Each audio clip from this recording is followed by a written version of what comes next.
akan bahas tentang broken home. Kita akan panggil bintang tamunya.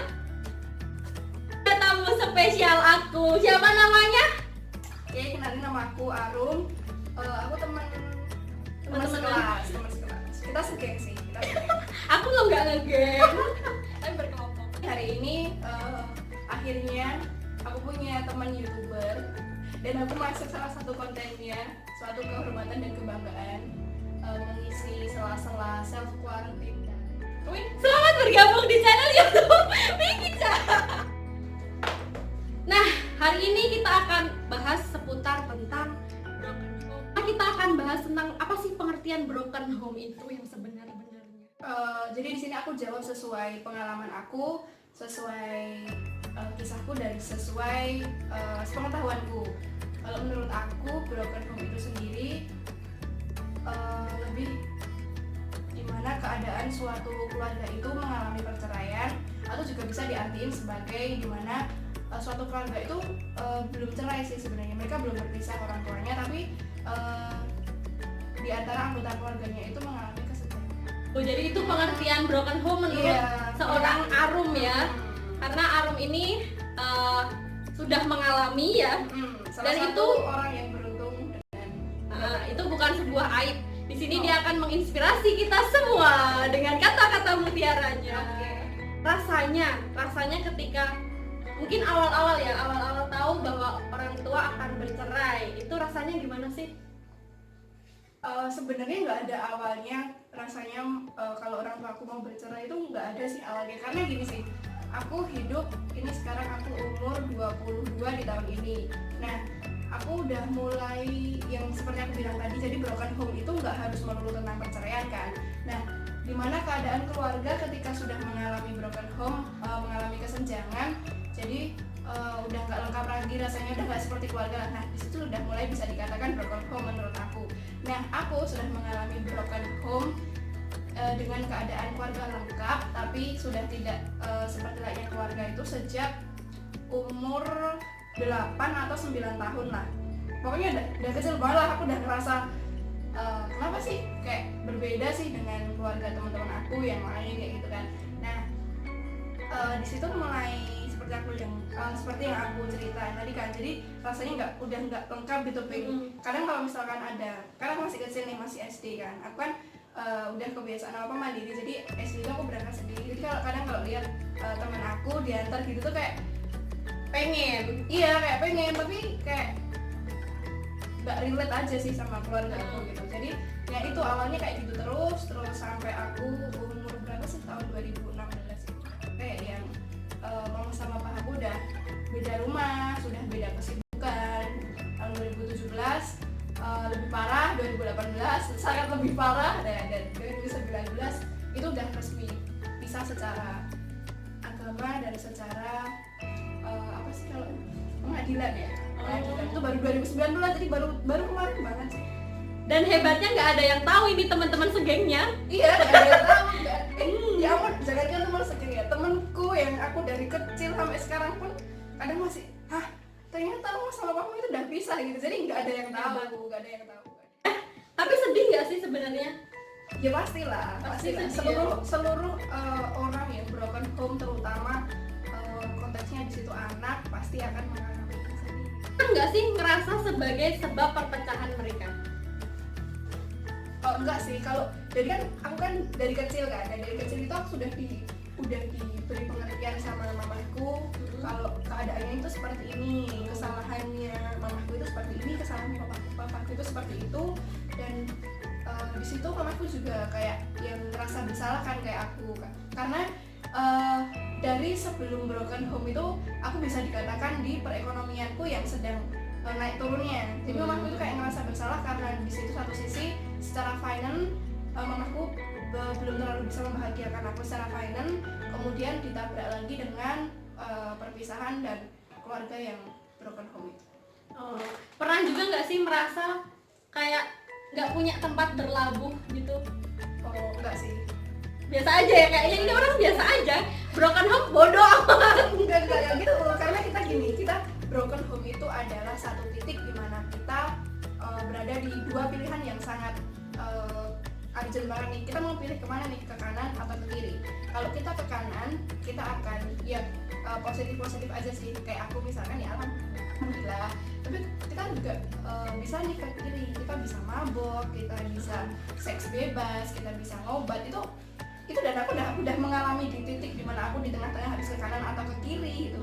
Kalau tempat untuk berlabuh ya pasti karena keluarga aku udah kayak gitu kan, sebenarnya masih ada mama sama adikku yang bikin apa ya, pegangan. Tapi kan support teman-teman untuk mau mengarahin kemana nih, karena nggak jarang juga temenku alah wes mabuk we gitu, mabuk los gitu, banyak banget kan temenku tuh bukan dari kalangan orang-orang yang selalu berpendidikan tinggi, kuliah, nyenangkan di kafe gitu tuh enggak. Bahkan teman-teman itu yang berlatar belakang berkebalikan dari itu gitu, tapi mereka menghargai dan mereka malah support aku untuk yang ke kanan. Iya, untungnya ke kanan ya. Kalau geng itu sifat kemana ya, ke kanan apa ke kiri apa ke tengah ya ini ya? Oh kalau geng Anda? Iya, geng Anda juga itu. Oh iya, geng saya itu masuk setelah saya udah ke kanan lama Pak. Jadi masuk geng itu udah di kanan posisinya. Saya. Oh, udah rating ke kanan duluan. Oke, baik. Kalau boleh disimpulin nih, sukanya apa, dukanya apa jadi anak broken? Dukanya pasti kita akan kehilangan rumah ya ibaratnya ya, karena kan dulu berempat kan, mama, papa, adikku sama aku dulu berempat. Sekarang kita bertiga. Secara rumah, maksudnya secara intensitas ketemu pun kita lebih sering memutuskan sesuatu itu bertiga. Jarang sih berempat gitu, jarang banget. Terus ya kayak itu tadi, misalkan mau sudah nih kayak mikir gitu terus keingat, pasti sedih gitu kan, pasti keinget lah banyak beberapa pemecahan masalah, beberapa mungkin juga kesenangan yang harusnya bisa dinikmati berempat, kita sekarang nikmati bertiga. Tapi itu juga lebih baik, karena apa? Karena ya seperti aku bilang tadi kan, aku dari umur 8 tahun udah broken, menurut aku broken home. Dan di situ aku merasa kayaknya memang kalau mama sama papaku sama-sama terus akan selalu kayak gini gitu kan. Tuh sukanya ya karena sebelum aku broken home itu papaku itu tipe orang tua yang cuek dengan keluarga, dengan istri dan dengan anaknya kan, dengan aku pasti. Nah, tapi setelah broken home ini juga gak banyak temen-temenku yang tahu sih. Kamu pasti juga gak tahu. Aku gak tahu apa-apa tentang kamu. Nah, setelah broken home ini ada suatu keajaiban di mana papaku itu sangat teramat lebih care sama aku. Jadi kalau kamu selama ini tahunya papaku itu care sama aku, itu berapa tahun belakang? Oh, dulunya enggak? Enggak sama sekali ya. Sebelum aku broken home secara resmi tahun 2019, papaku itu cuma pernah beliin aku itu 3 barang selama aku hidup. Yang pertama, kue ulang tahunku yang umur 6 tahun. Yang kedua, rok, aku masih ingat. Yang ketiga itu kayak semacam apa sih, dress gitu. Aku meninggalkan rumah itu tahun 2017. Nah, mulai tahun 2017 itu kayak lebih care, kamu di mana, udah makan belum gitu. Terus Nyamperin, kasih fulus. iya, papaku sama mamaku itu sama dari sebelum broken home sampai setelah broken home. Jadi mereka itu sama-sama mengajarkan ketika kamu mau mendapatkan apa sesuatu hal yang kamu inginkan, ya kamu harus berkorban dulu. Bagaimana caranya kamu bisa bertanggung jawab untuk mendapatkan sesuatu itu, agar apa? Agar kamu menghargai barang itu, agar kamu menghargai dirimu sendiri, agar kamu menghargai orang kamu. Kayak gitu. Berarti ada sukanya ya. Oh gitu, jadi tetap ada suka dan dukanya. Tapi itu cuma bisa dirasain dengan orang-orang yang bersangkutan ya. Orang luar mah kan cuma bisa menilai, Iya, dari- melihat. cuma bisa lihat dari kejauhan, tapi nggak bisa ngerasain dari Iya. dalamnya. Nah, aku punya beberapa pertanyaan buat Arum. Nanti Arum tinggal jawab setuju atau tidak dan alasannya. Oke? Anak broken itu jadi lebih introvert. Sometimes. Kenapa? Karena kalau dia ingat dan itu kayak dia nggak punya ruang lagi untuk cerita, misalkan temennya baru pada sibuk, terus keluarganya udah nggak lengkap lagi, nah kayak gitu dia akan sedih. Oke, yang kedua, suka overthinking. Ini penyakit seluruh umat milenial ya pada itu. Orang nggak perlu broken Iya bener banget nih. Tapi kalau orang broken home Suka nggak sih, suka overthinking gitu nggak sih? B aja ya. Kalau aku enggak sih. Menurut Arum nih, anak broken tuh jadi lebih sensitif nggak sih? Menurut aku atau sesuai yang aku rasain? Sesuai yang dirasain aja. Enggak. Biasa aja. Tidak aja, karena nggak ada yang perlu dispesialin sih dari orang yang broken home. Tapi kadang gini ya, sometimes kita ketemu temen nih, kita ketemu temen kita terus orang tua mereka tanya nih mamanya di mana gitu kan, pasti kan sudah include kan sama papahnya gitu kan persepsinya. Tapi kadang aku jawab mama di sini, tapi kalau papa di Semarang gitu, karena kan domisilinya kan di luar Solo. Terus kok bisa gitu, terus aku jelasin lah kalau orang tua aku itu udah pisah gitu. Sebenarnya aku jelasinnya ya biasa sih, jadi aku kayak khawatirnya nanti dikira yang gini-gini nih, dikira nih aku yang dari keluarga yang gak baik-baik kayak. Nah sensitifnya mungkin sometimes cuma pas itu aja. Oh, takutnya dikira dari keluarga yang gak baik-baik. Karena kan kalau broken home pasti kan konotasinya kan nggak baik gitu kan. Gitu ya. Tapi suka sebel gak sih kalau ditanyain orang tua gitu? Enggak sih, kadang kalau ada yang tanya aku jelasin, tapi kalau nggak tanya aku nggak jelasin gitu. Oh, tapi nggak sebel? Enggak, Biasa aja? Los, santuy aja. kenapa enggak? Pernah nggak kamu dipandang sebelah mata gara-gara anak broken? Pernah. Sering atau cuma beberapa kali? Cuma satu kali mungkin kalau aku yang ngerasain ya. Cuma satu kali. Ya awal-awal ketika kan aku dulu sama-sama domisilinya di Solo semua kan, bapak sama mamaku. Ketika bapakku udah tahun 2017, nah itu pas apa ya, kayak biasa lah tetangga, lu bapaknya kemana kok nggak kelihatan gitu. Terus kayak gitu, terus aku ke keluarganya mama juga ditanyain, lo kok papanya nggak ikut. Nah kayak gitu sih, cuma itu aja sih. Jadi dipandang sebelah mata, jadi kan kita kayak terkesan kita harus menjelaskan gitu kan, padahal bukan kapasitas kita untuk menjelaskan lagi kan kita kan stigma negatif orang yang harus dirubah ketika dengar kata broken home.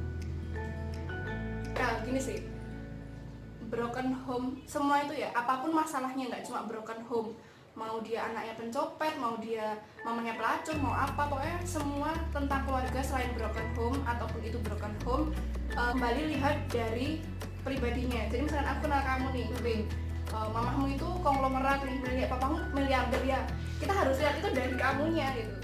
Jadi nggak semua yang broken home itu punya latar belakang keluarga yang buruk gitu, karena ada sih keluarga yang baik-baik aja tiba-tiba broken home gitu. Karena kan setelah aku broken home ini kan juga aku banyak sharing sama teman-temanku yang mungkin broken home-nya setelah aku atau mungkin broken home-nya sebelum aku gitu. Jadi aku lebih banyak sharing-sharing, dan ada juga temanku yang baik-baik aja, mamahnya baik, papanya baik, tapi setelah broken home mereka nggak baik-baik gitu.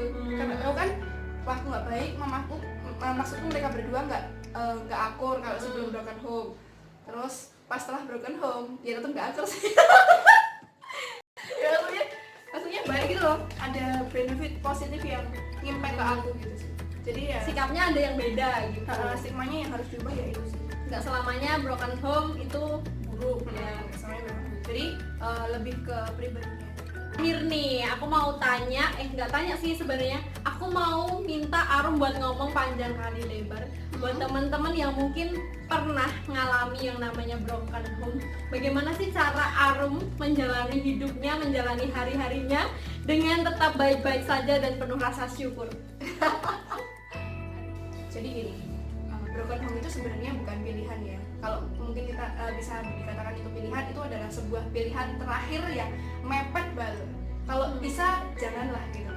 Kalau misalkan seperti yang aku bilang tadi kan broken home ada dua tadi kan. Kalau misalkan baru kesenjangan, coba deh diperbaiki lagi. Karena apa ya? Kayak lagunya Keluarga Cemara itu ya. Harta yang paling berharga adalah keluarga gitu kan. Ya, itu bener banget. Karena itu nggak bisa, keutuhan keluarga itu nggak bisa ditemuin lagi dimanapun, nggak bisa dibayar pakai apapun, nggak bisa kamu usahakan semaksimal apapun kalau misalkan mereka memang udah benar-benar broken ya, kecuali kalau memang rujuk. Nah itu suatu karunia dari Tuhan. Nah cara menyikapinya ya, kalau misalkan aku pada saat itu kan udah cukup dewasa, aku udah broken home untuk kesenjangan itu mulai umur 8 tahun kan. Jadi kesininya aku udah tahu aku harus apa, aku sudah mulai memahami itu apa. Nah pesan aku buat teman-teman yang misalkan kalian mohon maaf nih ya broken home, kalian handle dulu diri kalian dengan menerima kenyataan seperti ini. Dan aku mikirnya sih dulu Tuhan beri aku jalan seperti ini tuh bukan tanpa alasan kok. Karena kan misalkan kita mau menuju titik A nih, pasti udah ada beberapa cobaan-cobaan yang udah memang Tuhan siapkan untuk kita menuju ke sana. Nah broken home itu bukan salah satu cara Tuhan nggak sayang kita, itu enggak, malahan kadang cara Tuhan sayang kita itu dengan seperti itu. Nah aku coba menerima itu, dari itu aku belajar banyak, aku jadi pribadi yang seperti yang sekarang ini. Mungkin juga salah satu cara Tuhan mendewasakan aku lewat broken home itu. Nah caranya kalau aku sih lebih menyibukkan diri. Kebetulan dulu aku kuliah sambil kerja, jadi agak keseling itu kan. Kalau aku bisa ngerasanya gini sih, kadang keseling, kadang ketumpuk bebannya. Jadi kayak kuliah, kerja, baru aja broken home, organisasi, jualan, nah itu udah tumpuk meledos. Jadi tapi itu asik gitu, kalau kita bisa handle itu asik. Kita bisa manage waktu untuk itu semua, itu bisa asik kok. Kayak gitu sih. Jadi kayak hobimu apa? Misalkan hobimu ngevlog nih kayak Pinky gini kan, ya udah ngevlog gitu, nanti pasti bakal lupa kok. Dan terima, mau emang kenyataannya pahit sih, tapi kalau kita nggak mau bisa terima sampai kapan gitu. Terus bersyukur itu menurut aku hal yang paling penting, karena dengan bersyukur kita bisa melihat sesuatu hal yang negatif menjadi positif, kita bisa melihat sesuatu yang kurang bisa merasa cukup, kita bisa melihat sesuatu yang tidak berkenan menjadi berkenan bagi kita. Nah kayak yang aku bilang tadi, salurkan ke hobi-hobinya, belajar menerima kenyataan. Karena kalau kita udah bisa menerima, kita bisa ikhlas, kita bisa menjelaskan itu ke orang lain kan. Karena misalkan kan banyak kan pertanyaan kayak kita, gimana sih mama sama papamu? Karena orang nanya gitu tuh nggak mikir psikisnya kita gitu, nggak mikir psikisnya kita gitu ya. Iya. Nggak mikir, piye banget itu kalau kita mikir perasaanku gitu. Dan misalkan aku nih, aku punya adik, itu juga salah satu beban banget sih. Jadi bebanku itu kalau kita bicara beban ya sekarang, tadi kan udah bicara kenapa aku bisa seslow itu ya. Bebanku itu adalah menjembatani antara mamahku ke papahku, dari papahku ke mamahku, dari Irfan ke mamahku, dari Irfan ke papahku gitu. Jadi kadang ada satu waktu di mana aku tuh sangat ngerasa bersalah karena aku itu nggak bisa jadi orang gitu, karena aku buat adikku masih kecil. Aku untuk adikku itu aku harus jadi kakak, harus jadi ibu, harus jadi bapak begini ya. Jadi itu penting. Kalau misalkan kalian punya saudara, ya itu kalian harus sekuat itu gitu buat saudara kalian. Istilahnya menolong mereka lah ya, karena mereka belum sedewasa kita dan belum ngerti. Dan aspeknya banyak sih. Kalau kayak adikku gitu kan masih kecil, hal yang pendidikannya, edukasinya, kita harus ngasih pengertian terus, perhatian terus, pemantauan terus. Nah itu yang berat di situ. Banyak hal yang masih harus dikejar ya, mendidik, menghandle orang lain daripada. Oke guys, gitu aja video kita hari ini bersama dengan Arum. Jangan lupa like, comment, dan subscribe. Jangan lupa follow juga Instagram aku. Oke, boleh. Di @yarum15 autofolder. Yes. Terima kasih ya Arum buat sharingnya hari ini. Semoga bermanfaat buat teman-teman semua yang mungkin lagi down-downnya ngerasain broken home. Broken home tidak sepedih itu kok. Semua masih bisa dijalani bersama dengan keluarga kita yang ada, bersama dengan Tuhan, bersama dengan teman-teman kita. Aku menerima share kok, misalkan mungkin temennya Pinky ada yang baru ini sih gitu kan. Aku bisa bukan apa ya ceritanya, sharing lah. Sharing misalkan ada temennya Pinky atau subscribernya Pinky yang mungkin baru ada di posisi-posisi yang pernah aku rasain dulu gitu, aku bisa sharing, aku bisa berbagi cerita biar ya lebih tenang lah. Oke, sekian video vlog kali ini. See you.